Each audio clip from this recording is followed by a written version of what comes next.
Welcome back to my grow room here in Georgia, Zone 7B. It is a little bit past the middle of April. Actually, it's a lot past the middle of April. It's April 26th, and I have the final seedlings here in my grow room. They're hunkering down for the night because we're going to have a low down in the lower 40s. So I'm going to show you what peppers and very warm season plants I have started that are going in the garden later this week. First, I'll walk you through this top shelf, and I'm going to talk a little bit about varieties today since I have fewer plants down here than last seedling tour. These are all peppers on the top shelf, and on the lower shelves I have some super warm season plants that I couldn't resist starting in their little cups. So up here, I took the time to turn my pepper containers so you can see the variety. And while I did that, I did notice that I have an aphid problem on a couple of these plants. You can see at the top of that one.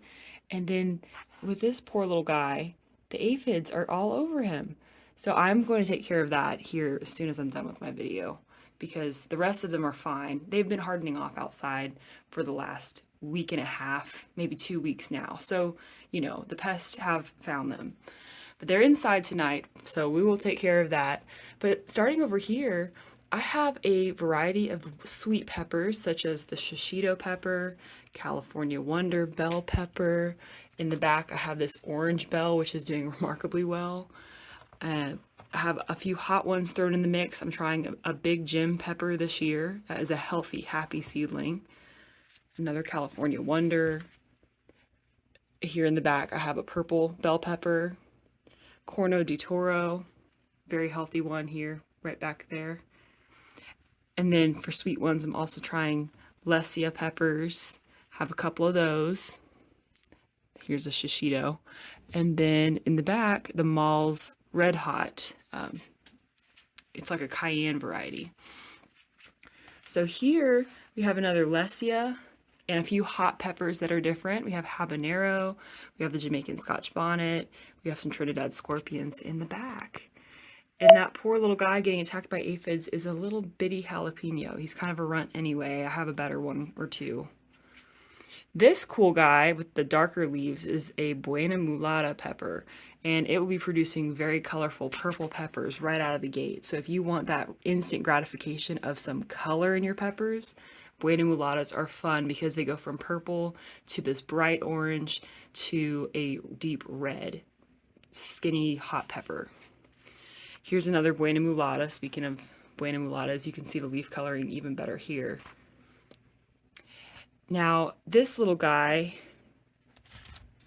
is another shishito. My shishitos are not starting out as strong this year, which is a bummer, but I only need a couple of them to come through, and we'll have plenty of shishitos. Here's a weak little Corno di Toro. This is kind of like these are like my rejects right here. They may actually not make it in the garden. Over here, I have a bigger, healthier Jamaican Scotch bonnet. This is quite a specimen. They are short, squatty little seedlings. He is looking good. And then another Molly's Red Hot. He's a giant. They are starting to bloom.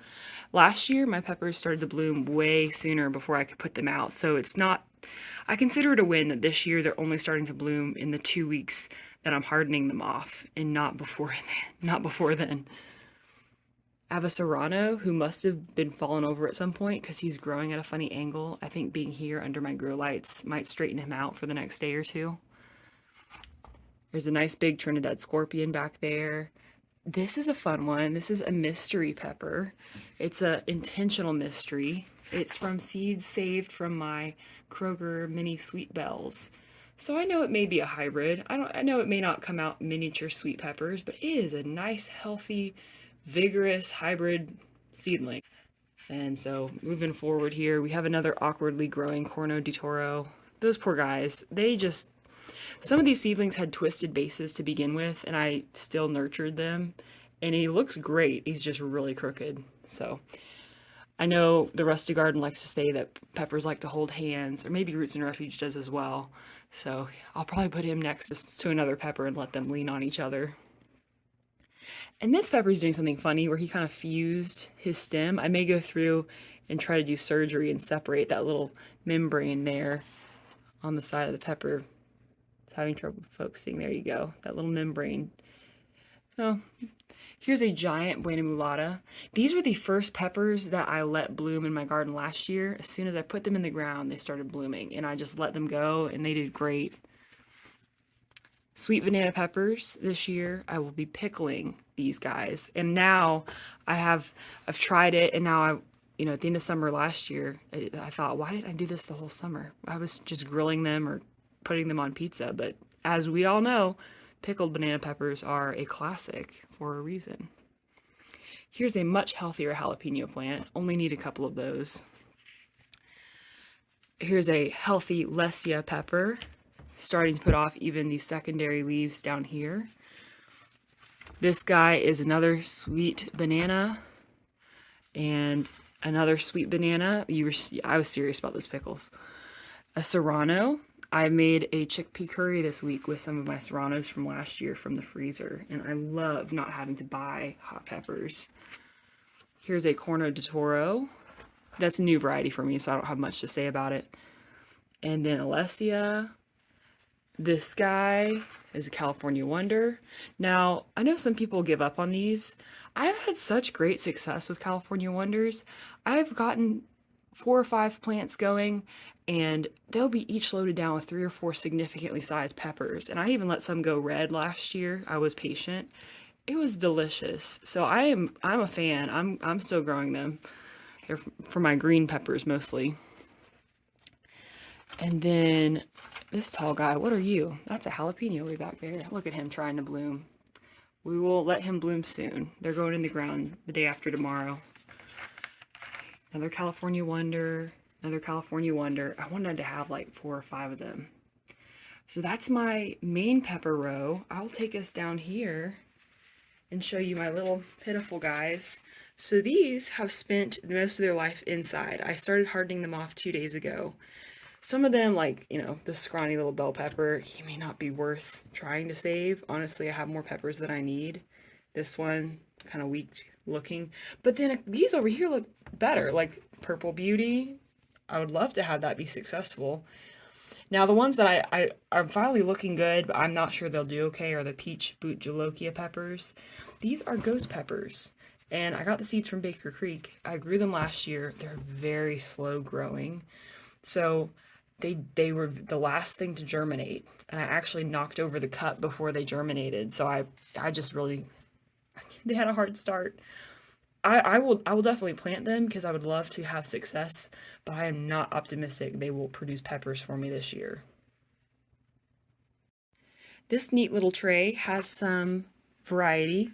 I have a couple marigolds. Round number 2, this is my Kilimanjaro white marigold. They're a pretty short variety, so I'm going to tuck them in throughout the garden. Then I have my Sparky French marigold mix from Hudson Valley. I loved these so much. They were petite. I don't have any of these going yet. They're a fiery red, orange, yellow, vibrant little bushy marigold. I actually at the end of last summer, fall really, right before my last frost, I clipped off one of them at the base and just stuck the whole thing in a vase. It was the highlight of my kitchen for over a week. So I'm going to grow a ton of those. Back here I have some cat grass from Botanical Interests. I do have some kitty cats, and I've had these seeds for over a year, and I thought, why am I not growing these? I'm trying to grow more dill. I really don't need it. I had a great dill harvest last winter, but this is the Tetra dill from Botanical Interest, so it should be pretty heat tolerant. I want to challenge it this year, and maybe even use it for some cut flowers. Maybe I should start more, because I was just thinking about how beautiful that would be tonight in flowers. This I marked as a Genovese basil, but with its little rippled leaves, and it looks just like my spicy globe basil. I think I mislabeled it. I think this is spicy globe, because I have a ton of Genovese growing out there, and it does not look like this. I really liked the scent of these last year. I did not give them a chance really in a culinary way, and they smell like they would taste really good. So I'm going to try cooking with them this year too. They are from My Gardener if you want spicy globe basil, and they really do grow in a cute little globe shape. So now we're going to get into the big boy seeds. These are the big ones. I've got some cantaloupes. They are the Minnesota midget variety. I have these 2 seedlings. That's probably all I will start for those. They're a total experiment. I am trying a second round of cucumber. I have one planted out in the garden already, and then I have two more that just didn't germinate. These were ones that I saved myself from a very ripe looking cucumber. It was quite yellow, bright orange almost. But I still may not have given it enough time. They are not, those were probably not, those are not fertile. This guy, this is from my pack, and it just may be because my seeds are 3 years old now that he didn't germinate. But I have one cucumber plant growing out there. I'll get more going. Now here's some more big giant seedlings. I have some Seminole pumpkins here in the front. I only had one germinate and I panicked, and so I planted more, and now all of them came up. So I'm grateful. And then I have a little sugar baby bush watermelon. So excited to have bush watermelon. I'm going to put them in some bright sunny spots, and I hope to get watermelon. I even started more because I thought one is not enough. And this little section here is a not germinated plant. These are some Blacktail mountain watermelons. I planted a lot of these a week ago. This guy's older, but the other ones are just planted a week ago. And then coming around the post, I have my little heavy hitter okra from Baker Creek. They all popped up yesterday, and they look so strong and so healthy. I have found that my transplanted okra does better than my direct sown okra just so far in my life. That's been my experience. So I'm definitely getting these started. I took the soil temperature today, and it was up to the mid 60s, up to 67 degrees. And it was a cool day. We stayed in the 70s. We even have gotten over 80 already this year. So I think the ground is definitely warm enough for these. And after the day after tomorrow, we're going to be out of these cool nights as well. The low is going to hover around 60. These okra are going to be very happy. The last seedling tray I will show you are some more flowers. I went flower crazy, and I have a little map drawn out of what variety is where. But in general, I'm waiting for this little row of big smile sunflowers to come up. They are old seeds. I'm not optimistic now that everything else has popped up. These have not. Here are some of the Russian Mammoth sunflowers my sister gave me. I'm going to give them some priority sunlight. And then I have a bunch of other sunflowers in this section. These are Lemon Queen. These are a couple little dwarf sunflower varieties from old packs of mine. I believe these are my Sun Gold tall sunflowers. And then, something chewed on him. Here are, I probably should have brought my little map down, but these over here are some of my newer sunflower variety. I have like an Elvis blend from Botanical Interest, and another like dwarf variety from Baker Creek. So I'll show you those when they're blooming in the future. We have some more Genovese basil, because what I have out there is not enough. These cute little darling seedlings. I love basil seedlings so much. More basil. And then over here we have some zinnias. These are the Oklahoma mix. They're very old seeds, but I did have some germinate earlier this spring. And then I have some envy zinnias for more green in my bouquets, as well as, I can't remember the last variety of zinnia I planted. That's annoying. It might have been my solar flare zinnias. We will see. I have it written down. And over here, I'm waiting. I have a few things. I have like red sorrel planted, and I have red shiso planted as well.